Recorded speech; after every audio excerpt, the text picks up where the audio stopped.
Hello friends, आज मैं आपके साथ इकोनॉमिक्स का एक और टॉपिक लेके आया हूँ और टॉपिक का नाम है structure of interest rates in India. ये topic term structure of interest rate से लिया गया है और इस चैप्टर के सारे लिंक्स आपको इस वीडियो के डिस्क्रिप्शन में मिल जाएंगे। ये टॉपिक ज़्यादातर हम macro economics, financial economics and money and banking and monetary economics में पढ़ते हैं। तो किस हिसाब से आपने पेपर में अटैम्प्ट करना, मैंने उसी हिसाब से लिखा हुआ है। चलिए विदाउट वेस्टिंग एनी टाइम शुरू करते हैं। The structure of interest rates often referred to as the term structure of interest rates or the yield curve is a critical component of any economy। ये जो स्ट्रक्चर ऑफ इंटरेस्ट रेट है, जिसको हम term structure of interest rates भी कह सकते हैं या फिर यील्ड कर्व एनालिसिस भी कह सकते हैं, ये काफ़ी इंपॉर्टेंट कंपोनेंट है किसी भी इकोनॉमी के लिए। It represents the relationship between interest rates and the time to maturity of the debt securities. ये जो टर्म स्ट्रक्चर इंटरेस्ट रेट्स हैं, ये रिलेशनशिप बताता है कि कितने टाइम के लिए आपने जो सिक्योरिटीज़ या डेट इंस्ट्रूमेंट्स हैं उसमें पैसा लगाया और टाइम ऑफ मेच्योरिटी क्या होगी। समझिए बात, इंटरेस्ट रेट में और टाइम ऑफ मेच्योरिटी में क्या रिलेशन होगा, मोटा मोटा ये बताते हैं। इन India the structure of interest rate is influenced by unique combination of factors including monetary policy, inflation, fiscal deficits, global economic conditions and the regulatory framework. India में जो स्ट्रक्चर ऑफ इंटरेस्ट रेट्स है उनको कौन असर करता है? सबसे पहला मॉनेटरी पॉलिसी क्या होगी सेंट्रल बैंक की, इन्फ्लेशन क्या चल रही है, या फिस्कल डेफिसिट सरकार ने कितना घाटा कर लिया बजट में, या फिर ग्लोबल इकोनॉमिक कंडीशंस क्या है और रेगुलेटरी फ्रेमवर्क क्या कहते हैं। ठीक है, इन सब पे डिपेंड करती है, वो सारा डिस्कस करूंगा अभी। In India the yield curve is primarily constructed using government securities which are considered risk free benchmarks. ज़्यादातर इंडिया में क्या होता है, प्राइमरीली जो यील्ड कर्व है वो गवर्नमेंट की सिक्योरिटीज़ को देख के निकाला जाता है, क्योंकि गवर्नमेंट की सिक्योरिटीज़ एक बेंचमार्क है और वो रिस्क फ्री है। समझ की बात। अब आ जाता है determinants of interest rates in India. The structure of interest rates in India is shaped by a variety of factors. कौन कौन से फैक्टर है जो इंटरेस्ट रेट को असर डालते हैं? सबसे पहला मॉनेटरी पॉलिसी। मॉनेटरी पॉलिसी कौन बनाता है? The Reserve Bank of India, जो कि सेंट्रल बैंक है, RBI, plays a vital role in determining short term interest rates through its monetary policy. Monetary policy के through short term interest rates को ये असर डाला जाता है। की टूल्स कौन से हैं? सबसे पहला रेपो रेट। रेपो रेट क्या होता है? The rate at which RBI lends to commercial banks. ये रेट जो है मॉनेटरी पॉलिसी में ऊपर नीचे किया जाता है ताकि इंटरेस्ट रेट्स को असर डाला जा सके। दूसरा reverse repo rate, the rate at which RBI borrows from commercial banks. इस रेट की वजह से भी normal rate of interest change होता है। CRR मतलब cash reserve ratio and SLR मतलब statutory liquidity ratio. These influence the liquidity available in the banking system. अगर इनको बढ़ा दिया जाएगा लिक्विडिटी कम हो जाएगी, इनको कम कर दिया जाएगा लिक्विडिटी जो है वो ज़्यादा हो जाएगी, तो ज़्यादा पैसे दे सकती है और मार्केट में जो है मनी सप्लाई को बढ़ाया जा सकता है। Changes in these rates directly impact the short-term interest rates and indirectly influence the long-term rates through market expectations। तो अगर इनमें चेंजेस आए तो शॉर्ट टर्म रेट भी चेंज हो जाएंगे और लॉन्ग टर्म रेट्स भी चेंज हो जाएंगे। तो सबसे पहली चीज़ क्या है जो असर डालती है रेट्स पे इंडिया में, वो है मॉनेटरी पॉलिसी इंटरेस्ट रेट्स पे। दूसरा आ जाता है inflation. Inflation is a critical determinant of interest rates in India. काफ़ी इंपॉर्टेंट डिटर्मिनेंट है। High inflation erodes the real value of money. अगर ज़्यादा इन्फ्लेशन, महंगाई ज़्यादा होगी तो पैसे की जो वैल्यू है वो कम हो जाएगी। Prompting the RBI to raise interest rates to curb the inflationary pressure.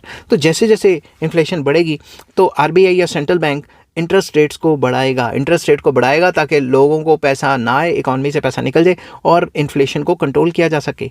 Conversely low inflation may lead to lower interest rates to stimulate economic growth. तो जब भी इन्फ्लेशन लो हो जाएगी, महंगाई नहीं होगी, एक टाइप की डिफ्लेशन टाइप हो जाएगी, तो इंटरेस्ट रेट को लो कर दिया जाएगा। लो करने की वजह इसलिए ताकि लोग लोन्स की डिमांड करें, ज़्यादा लोन्स जाएँ, ज़्यादा इन्वेस्टमेंट्स हो, इकोनॉमी में ज़्यादा पैसा आए। ठीक है, नेक्स्ट आ जाता है fiscal policy.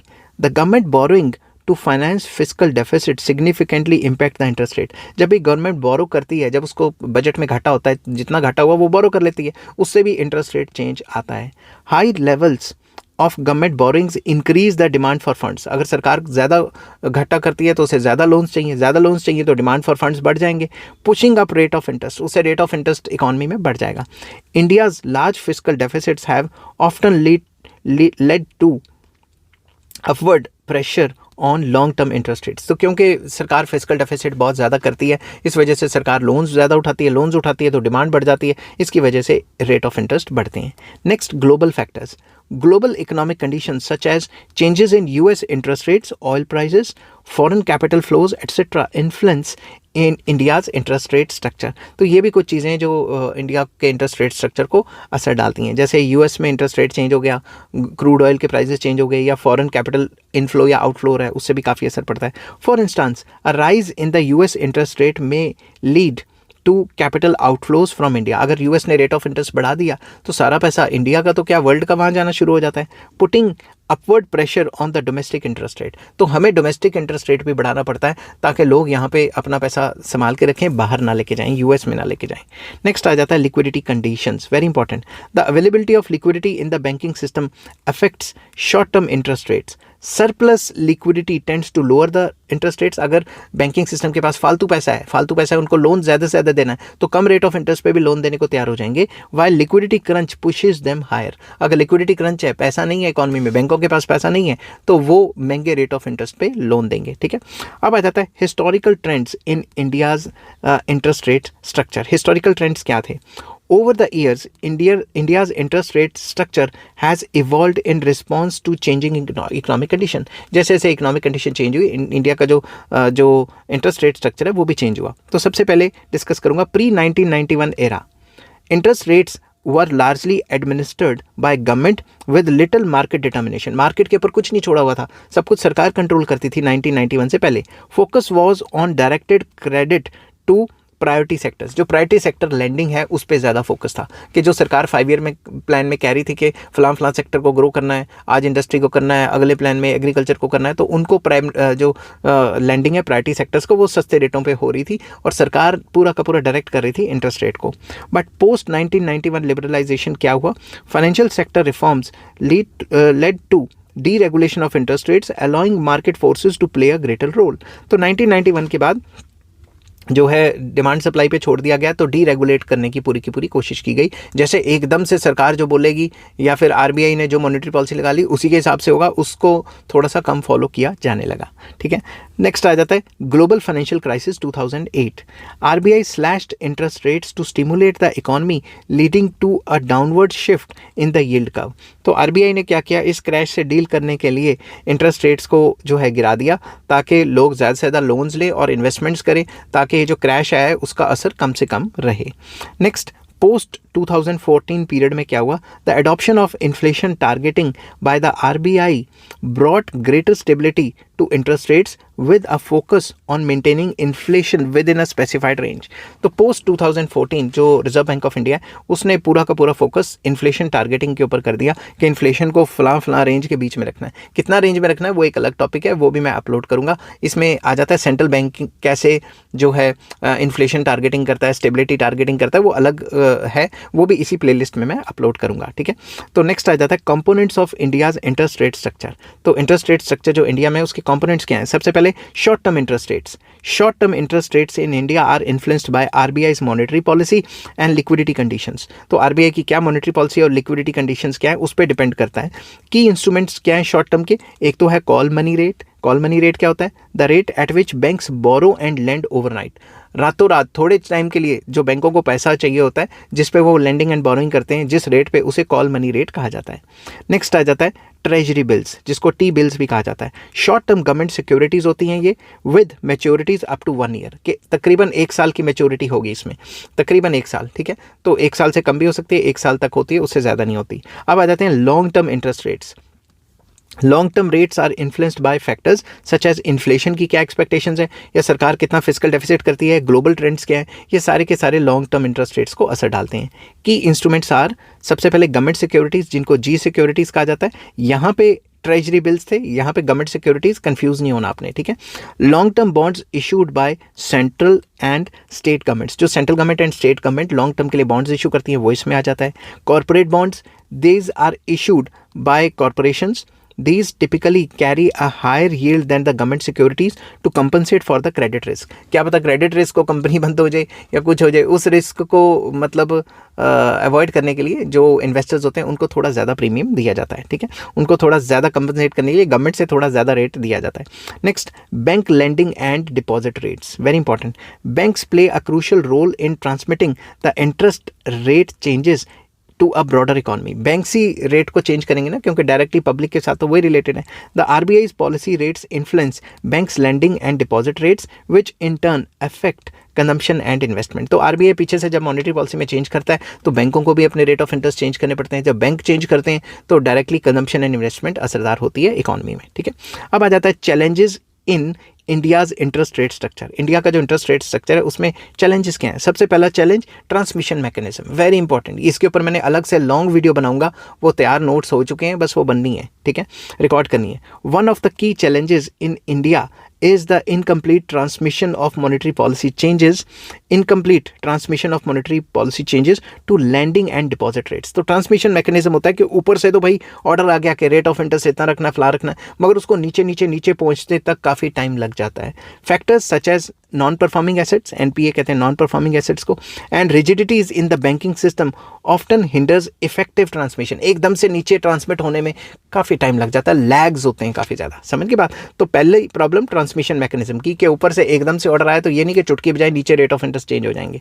Next, volatility in global markets, very important. India's integration with global financial markets make it vulnerable to external shocks such as sudden changes in the foreign capital flows or oil price fluctuations which can disrupt the interest rate structure। India क्योंकि अब global market है, उसके साथ global market के साथ जुड़ा भी हुआ है, तो अगर ग्लोबल मार्केट में कोई भी चेंजेस आते हैं, किसी में कंट्री में वॉर हो गई, कोई क्रूड ऑयल के प्राइस चेंज हो गए, एक्सचेंज रेट चेंज हो गया, ये सारी चीज़ें जो है वो हमें असर डालती हैं, और इन सारी चीज़ों की वजह से हमारा इंटरेस्ट रेट स्ट्रक्चर भी इन्फ्लुएंस्ड होता है। Next, inflation management. persistently high inflation, particularly food and fuel inflation, complicates the RBI's task of maintaining stable interest rate। तो RBI को स्टेबल इंटरेस्ट रेट रखना इसलिए भी मुश्किल हो जाता है क्योंकि महंगाई बहुत ज़्यादा है। एक तो फ्यूल जो है पेट्रोल डीजल ये काफ़ी महंगा होता जा रहा है, ऊपर से फूड इन्फ्लेशन भी है। तो इतनी ज़्यादा महंगाई को कैसे कंट्रोल करें? अगर मार्केट में पैसे को कम कर देती है, मतलब डियर मॉनेटरी पॉलिसी ला के, तो होगा क्या? लोगों के पास पैसा नहीं रहेगा तो इन चीज़ों से भी जाएंगे, और अगर पैसा खोल देती है ताकि लोग फूड अच्छे से खा सकें तो महंगाई और ज़्यादा हो जाएगी। नेक्स्ट आ जाता है fiscal dominance. High fiscal deficits and government borrowings often crowd out private investment and exert upward pressure on interest rate. अगर सरकार फिस्कल डेफिसिट करती रहेगी तो सरकार ही लोन लेती रहेगी अपने डेफिसिट को पूरा करने के लिए, घाटे को पूरा करने के लिए सरकार ही लोन्स उठा लेगी। तो दिमाग से सोचो, अगर सरकारें लोन उठा लेंगी तो प्राइवेट सेक्टर के बारे में, तो प्राइवेट सेक्टर के पास तो कम अपॉर्चुनिटीज़ बचेंगी इन्वेस्टमेंट्स की, उनको लोन्स मिलने कम हो जाएंगे, और अगर मिलेंगे भी तो हाई रेट पे मिलेंगे। इस प्रोसेस को कहते हैं क्राउडिंग आउट। मतलब सरकार ने लोन ले लिया और अब सरकार महंगे रेटों पे लोन ले जा रही है मार्केट से, और प्राइवेट सेक्टर के लिए बचा ही नहीं अपॉर्चुनिटीज़, ठीक है। नेक्स्ट आ जाता है recent developments and future outlook. In recent years, the RBI has adopted a more transparent and predictable monetary policy framework with a focus on inflation targeting। Recent years में 2014 के बाद जो RBI है उसने जो है इन्फ्लेशन टारगेटिंग करना शुरू कर दिया है, जो कि more transparent and predictable monetary policy है। ये नहीं कि एकदम से झटका दे दिया कि भाई मॉनेटरी पॉलिसी ऊपर नीचे होगी, रेट सारे ऊपर नीचे हो गए, अब ऐसा नहीं होता। The introduction of the marginal cost of fund based lending, that is MCLR system, has improved the transmission of policy rates to lending rates। तो जो ट्रांसमिशन होता है पॉलिसी का, जो लेंडिंग रेट्स में कन्वर्ट होता है, जो ट्रांसमिशन मैकेनिज्म है, उसको और ज़्यादा ट्रांसपेरेंट और शॉर्ट करने की बात की गई है। Additionally the development of the corporate bond market and introduction of new instruments such as in indexed funds have added depth to India's interest rate structure. तो जैसे जैसे नई टेक्नोलॉजी आ रही है वैसे वैसे नए नए फाइनेंशियल इंस्ट्रूमेंट्स आ रहे हैं, तो बॉन्ड मार्केट में कॉर्पोरेट सेक्टर भी काफ़ी एक्टिव रोल प्ले कर रहा है, और नए इंस्ट्रूमेंट्स जैसे इंडेक्स्ड फंड्स हैं, इंडेक्स्ड बॉन्ड्स हैं, वो भी आ रहे हैं, उसका भी काफ़ी पॉजिटिव असर पड़ा है मार्केट में, ठीक है। Looking ahead, the continued liberalization of financial markets, improvements in the transmission mechanism and effective management of inflation and fiscal deficits will be crucial for maintaining a stable and efficient interest rate structure in India। तो अगर liberalisation के time पे अगर हमें financial markets को लगातार improve करना है और ये जो ट्रांसमिशन मैकेनिज्म है इसको और अच्छे से इफेक्टिवली काम करवाना है, या फिर ये काम करता रहे, तो इंटरेस्ट रेट को अच्छे से हैंडल किया जा सकता है। मतलब इंटरेस्ट रेट को हैंडल करने के लिए फाइनेंशियल मार्केट की स्टेबिलिटी इंपॉर्टेंट है, और जो नए नए इंस्ट्रूमेंट्स आ रहे हैं उनके अंदर भी स्टेबिलिटी रहे, वो भी चीज़ें इंपॉर्टेंट है, और इन सब की इफेक्टिव मैनेजमेंट करनी है, इन्फ्लेशन को कंट्रोल करना है और फिजिकल डेफिसिट्स को कंट्रोल करना है, ये सारी चीज़ें क्रूशियल रोल प्ले करती हैं। ठीक है, अब कंक्लूजन इस टॉपिक का, The structure of interest rate in India is a complex and dynamic phenomena shaped by a multitude of domestic and global factors. तो जो भी इंटरेस्ट रेट स्ट्रक्चर इंडिया में, तो वो मतलब ग्लोबल फैक्टर्स पे भी डिपेंड करता है और डोमेस्टिक फैक्टर्स पे भी डिपेंड करता है. While significant progress has been made in the recent years, challenges such as incomplete monetary policy transmission, अभी भी जो है क्या कहते हैं इनकम्प्लीट मॉनेटरी ट्रांसमिशन है, मतलब जो मॉनेटरी पॉलिसी का ट्रांसमिशन मैकेनिज्म है वो इतना एफिशिएंटली काम नहीं कर रहा, ये प्रॉब्लम है. फिस्कल डोमिनेंस, सरकार अपने बजट में घाटे करती रहती है और घाटा करेगी तो मार्केट से लोन्स उठाएगी, तो लोन्स उठा के फिर से खर्च करेगी तो मार्केट में मनी सप्लाई बढ़ जाएगी, तो वो भी इंटरेस्ट रेट्स को ऊपर नीचे कर सकते हैं. एंड एक्सटर्नल वल्नरेबिलिटीज़, मतलब जो एक्सटर्नल फैक्टर्स हैं, क्योंकि हमारी ग्लोबल इकॉनमी, हम ट्रेड करते हैं बाहर से और फाइनेंशियल सिस्टम हमारा थोड़ा सा ओपन है, तो जो वर्ल्ड इकॉनमी में या वर्ल्ड ग्लोबल मार्केट्स में जो भी कोई अनसर्टेनिटी होगी वो भी हमें फेस करनी पड़ती है. ठीक है, तो ये कुछ प्रॉब्लम्स आती हैं. A deeper understanding of the interest rate structure is essential for policymakers, investors and businesses to navigate the evolving economic landscape and foster sustainable growth.